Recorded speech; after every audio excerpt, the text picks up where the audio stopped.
Hello, good morning, good afternoon, wherever you are in the world. My name is Jan Robberts from Key Leadership Institute. And it is a great pleasure today to be able to talk with you on this amazing platform. And I, first of all, need to thank David McRae for setting this all up and making it possible for so many of us to get some time to chat with you on this Raise and Inspire Speakers platform. It is Sunday today, and as you see, sunny day. I'm here in South Africa today, and yes, starting over again is a subject all day today. We've already had a few speakers today, and we will have many more during the course of the day. So if you are seeing this just now, join us with some of the other speakers as well. There's half-an-hour sessions, and I'm sure you get a lot of wisdom as we've had throughout the week. This is the last day of 7 days of inspiring speakers and speakers pouring out their heart and giving us their wisdom. And I've taken notes from quite a few of them, and I'm sure when you go back on the platform and look through some of them, you will also get some more wisdom, insights, and things that might help you through your life. I'm starting over again. This was an amazing subject for me, and the more I thought about it, the more ideas came into my head, and I thought, half an hour, I could talk about this for hours. And I had to condense it a fair bit, but I really want to start about some of my personal journey. Because I'm sure all of us, if I asked you, did you ever have a point in your life where you had to start over again? Was there ever a point in your life where you thought that you couldn't go on, or you didn't know where to go? Now, not all of the periods and in time where I had to start over again were so drastic, but I remember from an early age, the age of, from about 5 or 6 to 11, 12 years old, I got bullied. I'm 6'4" now, but I was actually 4'6", and I was actually overweight for my height. I should have been 8'6", I think.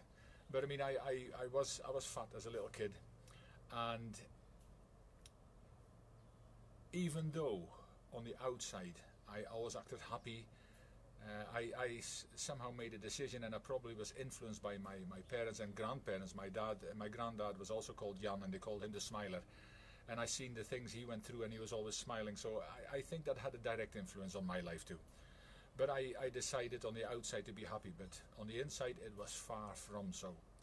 When emotions started to get me, I did everything, and I was a class clown as well. I did everything I could to appear happy, because it was something personal, and it is not always good to keep it inside of yourself. And that's why I say to youth today as well, be very careful the words you use, the words you say, just to impress other people and talk down to your friends, because most of the ones who did this to me and called me names and all that kind of stuff, and I thought at the time it didn't matter, but it did.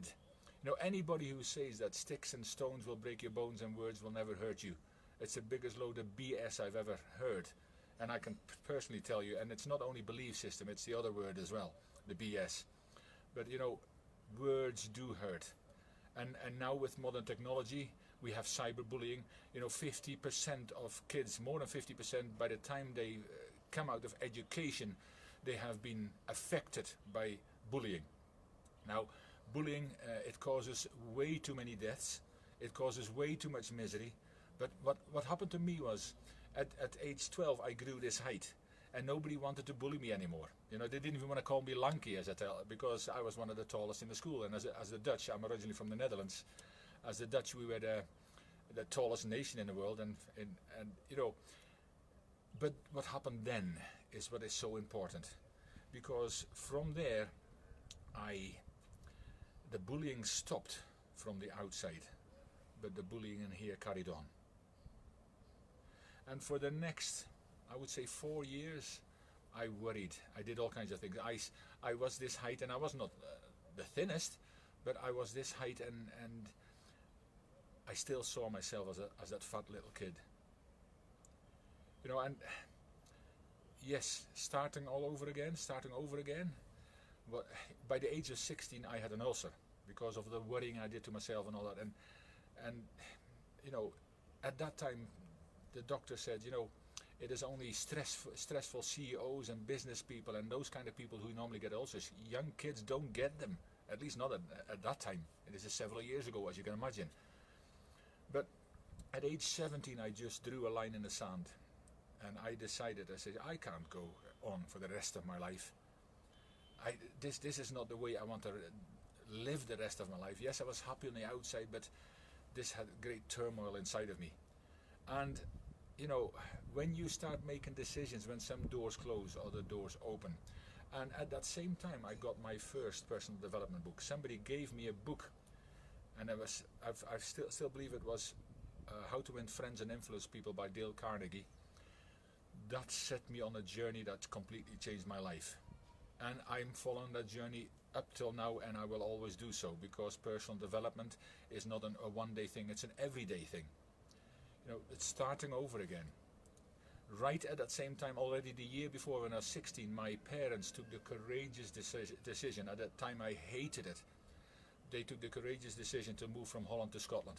So yes, I'm a kilt-wearing Dutchman, the Robberts and tartan. And we moved to Scotland. I was the second oldest of 5. In fact, I still am. And we moved to Scotland, and we moved into the forest as well. My parents now have got holiday chalets. My dad is 83 this year. My mum will be 79 this year. My dad still loves what he does. Ever since he moved there, he's loved what he does, and he says, why should I stop? And of course, why should he? He's not as fast as he was 40 years ago, but he loves it. So I've got a perfect example right in front of me, and I'm proud of my parents for what they did. But not at the time. I hated it with a vengeance. I had, 16. You've got friends. You start to go out there a little bit more, and all of a sudden I had to leave all of that behind, even though the flight was only a couple hours away to Scotland. But I had to leave all of that behind to start all over again. I thought my world had ended, really. But I mean, time is a great healer, and as I was actually fairly good at making friends and connecting with people, but another thing that happened, we stayed above a music shop. My parents had a music shop in Holland, in the middle of town, the high street, and from there we went to somewhere where we had a generator. Quiet. I couldn't sleep. People couldn't believe that I couldn't sleep. I used to walk, and eventually I got a battery operated radio. I mean, you can tell you the time, and I had a music on at night time, and that made me sleep. But it was all part of my journey. And I think also the bullying part made me, because I wanted to belong, I wanted to be part of something. So I always served and did everything for all my friends and everybody around them. And I think, looking back, it was just part of my journey that got me there, to be able to do what I do now. And I'll come to that. But also changing jobs. I was a lifeguard for a while, and I mean, I always loved impacting people, and I thought lifeguard must have been part of that too. But I started a job. I fell into that career and stayed there for 30 years. And I never hated my job. In fact, it was quite interesting. We traveled around the world in different countries, but we spent 10 months of the year in hotel rooms or offshore. And people think, oh, wonderful, great, 3 weeks, yes, 10 months, when you can dream the menu inside out. And that journey for me, it was an interesting one, but I volunteered a lot for my boss and for everybody around me, and yet family life was suffering.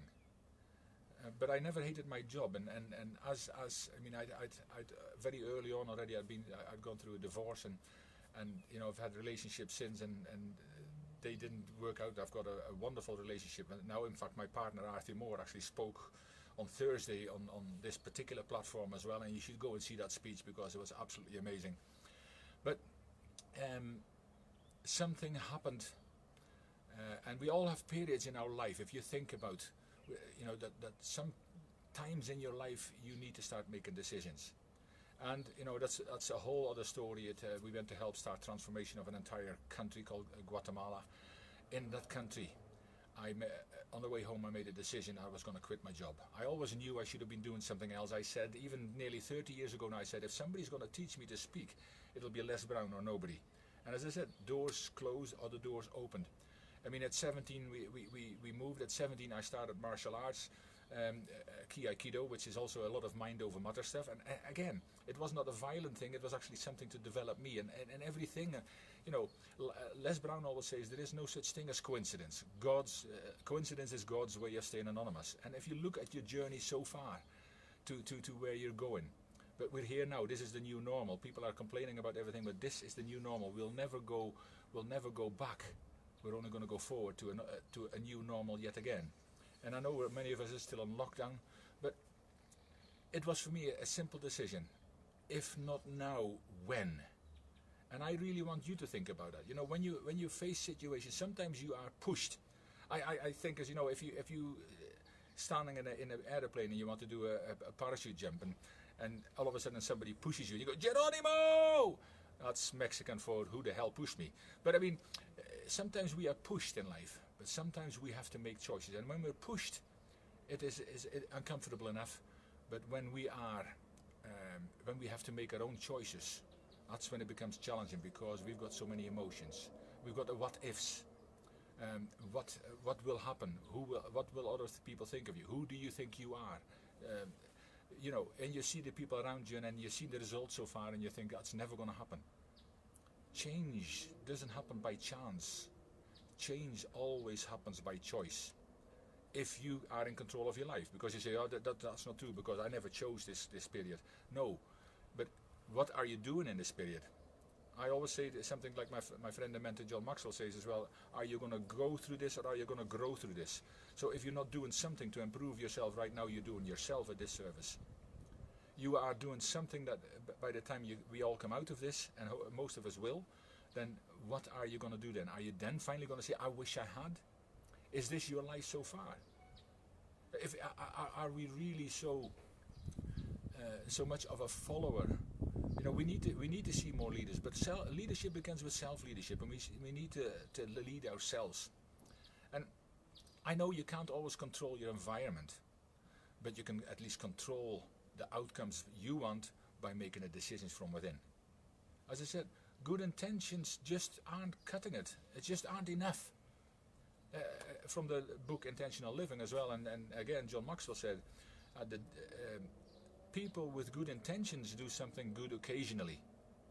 People who live an intentional life do something good continually. Now, which one are you? Are you having good intentions? Are we having thoughts, tomorrow I'm going to do that? People, today matters. Today matters more than anything, because we only have today. How often do we say, I'll do this tomorrow? Tomorrow never comes. Think about it. And you've heard it before, but you're still doing it. We are still doing it. I'm including myself. Sometimes I put things off and I say, I'll do it tomorrow. There are so many lessons on this as well, but starting over again does not happen tomorrow. Starting over again happens today. There is a thing I heard the other day in a mastermind group about developing the leader within you 2.0. Again, I continuously keep developing myself, and somebody said, the Taiwan Airways have a saying when they start collecting the coins, from people, and it says, a little change will change a lot. What little change are you going to make so you can start all over again? Because we all have good intentions, but what are we going to do every day? See, intentional living is about doing something every day that will make a difference, because the only way you are going to guarantee, as long as we are lucky enough to wake up tomorrow morning, the only way we're going to guarantee that tomorrow will be better if we start doing something that will change us today. Something to ourselves that we will change ourselves and improve ourselves today. That's the only guarantee we've got. For the rest, it's them. It's external forces. So we need to really consider that very carefully. And there's another thing that comes into my mind right now. And I've got a few questions as well. And my life is still going on. We have a leadership institute now. We love what they do. Yes, of course.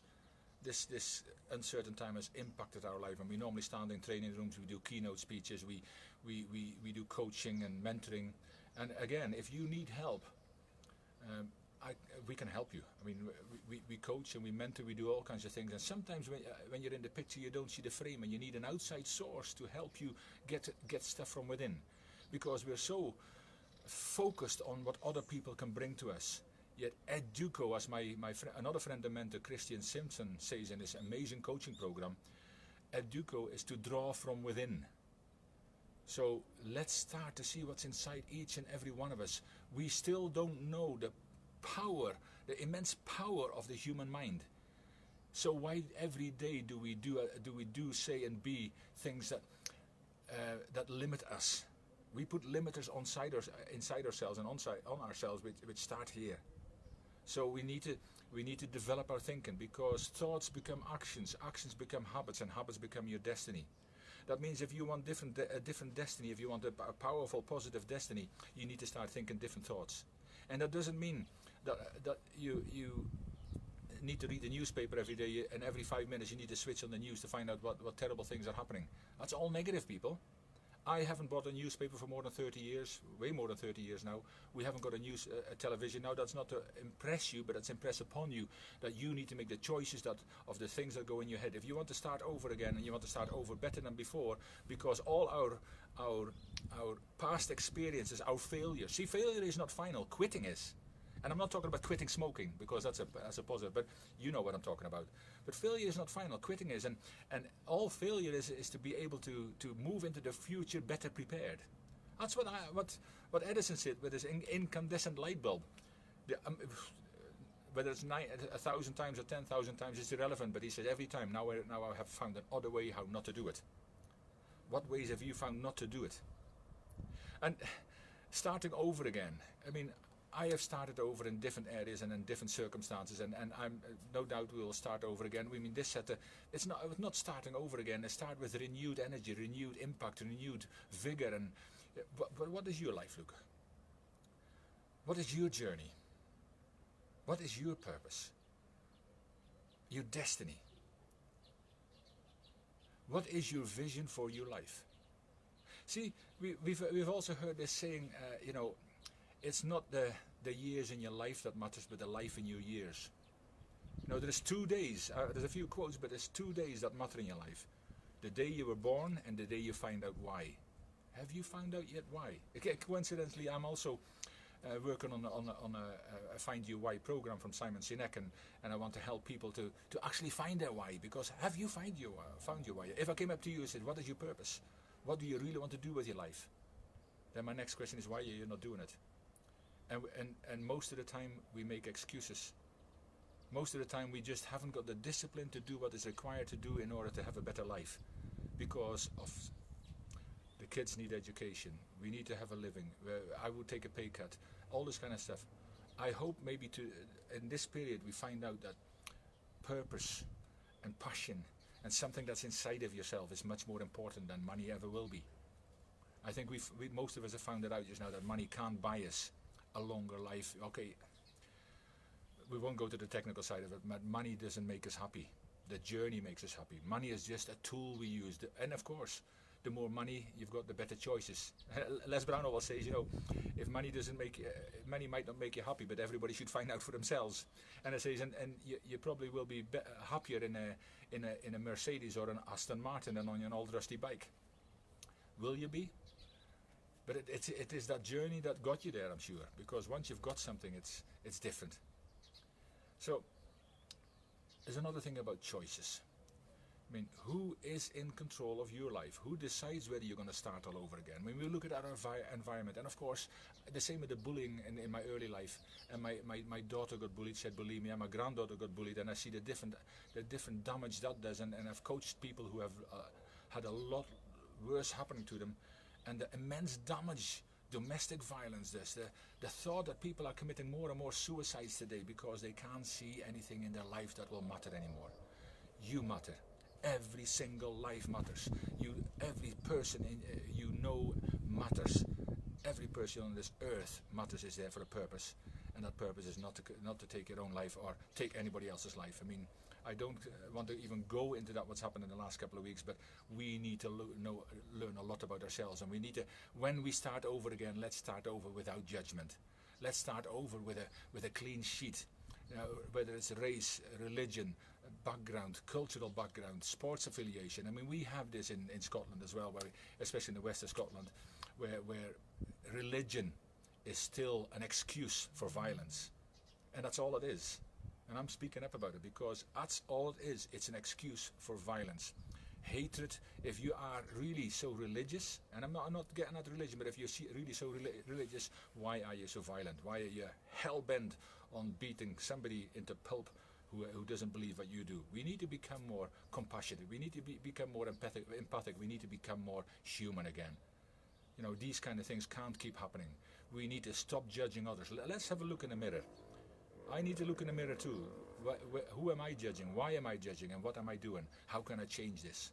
See, we only get the answers to the questions we ask, and we need to start asking ourselves some more quality questions. That's also starting over again. That it doesn't mean that you need to be down and out before you can start over again. Now, sometimes we have today that we can really have some introspection and look at ourselves and what are we really doing? What is it that really matters to us? What can we do to make a difference not only in our own lives but also in the lives of others? And that's intentional living. Intentional living is doing something every day that makes a difference. And whether it's a difference in your life, your family, your neighbors, your community, your company, or indeed your country. And it can be something small. It doesn't need to be huge things, but when we start something small. You know, motivation and inspiration. People always say, but I will do this. I'll do this as soon as I get the motivation and the inspiration to get going. People, you're going to be disappointed, because motivation, as Zig Ziglar always said, motivation is like taking a bath. It doesn't last. Well, what the biggest problem is you need to motivate yourself, inspire from within. And how do you do that? Start something. Start something you might be passionate about. We're coming back to your why. What is your life going to look like? Start something. Start over if you need to. But start something, and when you really start to enjoy it, you will motivate yourself to do more of it. That's how it really works. Yes, somebody says in a weekend, like, I mean, Les Brown, he's amazing, and there's so many, Mr. Thomas and Zig Ziglar. There's the greats of the past and the greats of today. There are so many of them who can say something that makes you think. But what are you going to do with that? Are you going to go home on Saturday night after having a full day of motivation and inspiration? And yes, I'm going to do this. And I've seen this so often. And then Monday happens. Monday happens only because you allow it. Monday happens only because you don't do what you're supposed to be doing and what you want to be doing, because you have a fear inside of you, and most of that is self-inflicted. We fear of what people think. We fear of them, the power of them. But if you want to make the rest of your life count, there's a book, and it's called The Greatest Story Ever Told. And I wish I'd taken it up here just now, and it's beautiful outside, lying ready inside, but it's the greatest story ever told, and when you open it up, it's blank. And why is it blank? Because the greatest story is ever told is your story. You might not have been happy with what you've done so far, you might not have been agreeing with what you've done so far, but you can start today. You can't change the story you've had in the past, that's your story as well. But you can change the future by starting today. You know, there is so many things about starting over again. And, you know, let's stop reacting. Martial arts taught me that a long time ago. There's a difference between reacting and responding. And are you proactive in your life, or are you reactive? And it's a simple example. And maybe we need to start over again in this situation as well, because you always react to the circumstances around you. At the moment, many people are reacting. That's why they've got fear, they've got anxiety, they've got panic attacks, and they've got stress inside the family because they're reacting to outside circumstances, to the stories that other people want us to believe, whether true or not. Again, that's for a whole other day. And look at some of my videos, you know what I think of it all. But we need to start responding. And the difference is, say, I'll give you an example. If you work in an office and somebody comes past your desk in the morning and says something that you really don't like, it might have been derogative, it might have been funny to them, again, maybe in a form of bullying, but you don't like it. Now, you can be, pardon my French, pissed off all day with that person, and by the end of the day you're so angry. I'm gonna have them. I'm gonna tell them what I think. Now, my question to you is, whose fault is that you were so upset all day long? And most people I ask them, they say it's their fault. And I say, sorry, you're sadly mistaken, it's your fault. Because if you want to start all over again, you better start responding. What you did was you gave your power away to them all day. They might have just said it and they might have never forgotten all about it, and you are still upset. So your whole day is spoiled because of the way you let it. See, the other way is, they said that, they say, okay, I didn't like that, but at the end of the day, I know I'm seeing him again anyway. I'm just going to have a word with him or her and tell him what I thought, that I didn't like it, and I would like, if they have an explanation, but we'll work this out. Carry on with the rest of your day. What changes? The way the rest of your day is, the way you are in here, the way you are in here for the rest of the day. That's responding. Now that is so important that you take control of your life by responding. To be proactive in life. Don't let everybody else decide how you live your life. You are the boss of your own life. You are the CEO of your life. And the only way you're going to do anything that will matter is if you finally start living your purpose. To finally start to live a life that matters to you. Not to everybody else, but to you. So I would like to, I'm getting near the end of my 30 minutes now, and again, that flies by. But you need to start thinking about how you can start over again. Sometimes you might need to ask for help. Sometimes you are emotionally so troubled because of what happened in the past that you need more help than others. But sometimes you just need encouragement, because let's face it, we've all started over again. You might think you've never done that before. Let's take a few steps back, where you went from crawling to walking. You didn't bang sit down. You tried and you go up, boof, and sit on your backside, and you never did it again. Otherwise, we'd all be crawling today. In fact, I wouldn't even go to South Africa from Scotland. I'd be crawling in South Africa. I mean, in the Netherlands. Go further back, yes. But so we've all done this before. Cycling. If you can cycle, I bet you've fallen off your bike and you've actually grazed your knees, and your mum kisses it better, maybe to put some fancy plaster on it. But we get back on the bike. Skating, if you're Dutch, we are a nation of skaters. If you get on the ice the first time and you let go of that chair, I still remember it. Wooden skates with a bit of metal underneath and a chair in front of me. And as soon as I thought I was ready to do it, I let go and I was like Bambi on ice. Woof! I fell on my backside and I got up again. And I did it again. And again. And again. And people when we were young, people encourage you. Your parents, your family, they encourage you. Come on, get up again. Yes, you can do it. I'm so glad. And they celebrate when you walk. They celebrate when you cycle. And look, mommy, no hands, no legs, no teeth. No, not that one. But they're happy, and progress is made. And then things start to happen to us where we don't try anymore, because we've been told that failure is bad. We don't make any mistakes, and we never get to do it over again. The education system is greatly flawed, but even our parents, they tell, by the time we're 17 years old, we've heard 150,000 no's and only 5 yeses, and we wonder why we are not more creative and we're so negative. It's the environment, and we are at a point now that we can change this. Start over again. Even in a car, when you start driving a car, the first time you stall the car, you don't just walk out and say, it's not going to happen for me. No, okay, they tell you, the driving instructor tells you what was wrong, you get back in and do it. Have you ever started writing something and you scrunch up the piece of paper? I know it's mostly on laptop now, but you scrunch up your piece of paper, I still use paper, and throw it away, and start over again. See, when we're talking about start over again, it doesn't always have to be the major things. But if you start taking care of the small things in your life, to start over again, we need to start, we need to take action, because the people with the biggest minds,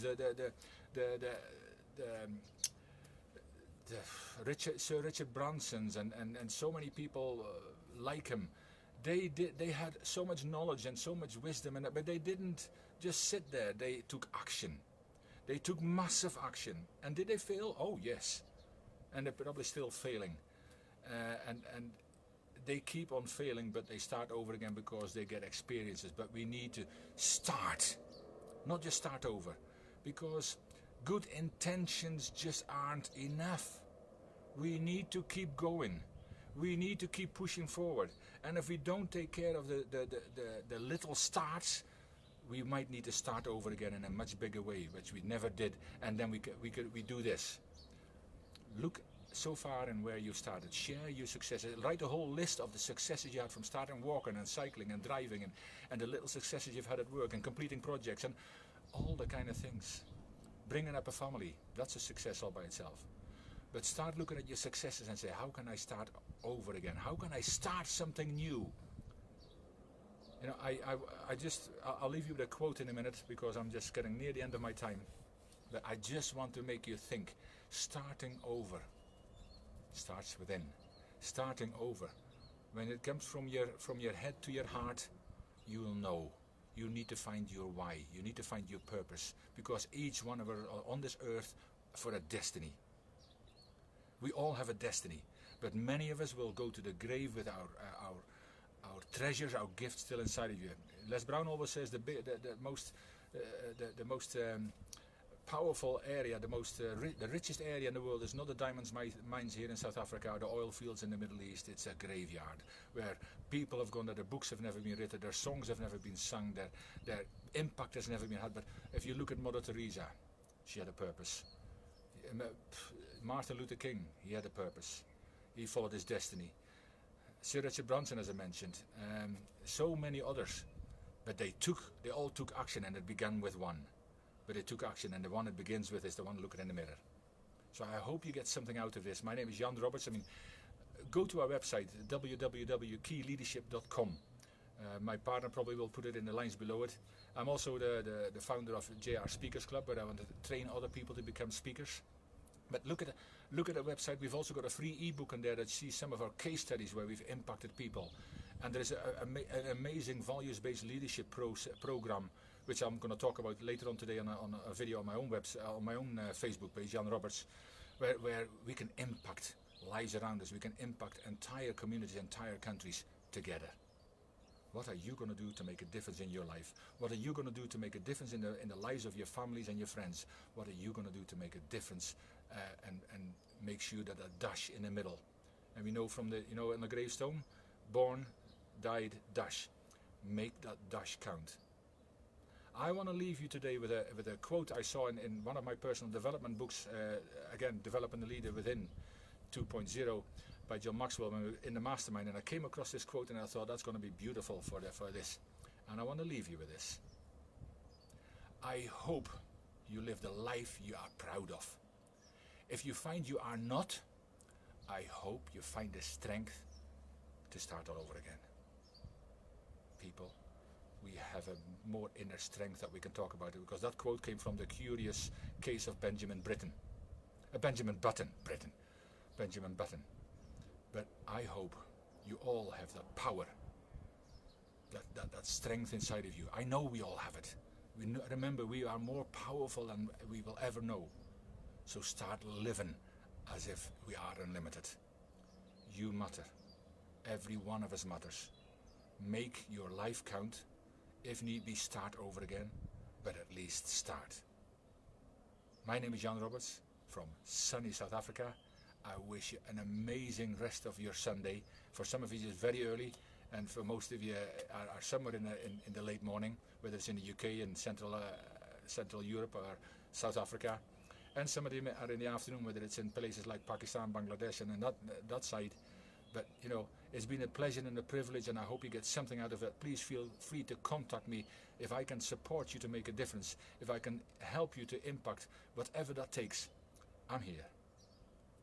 Let's do this together.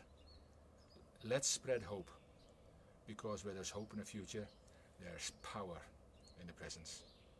Again, my name is Jan Robberts, Key Leadership Institute in South Africa. Take care.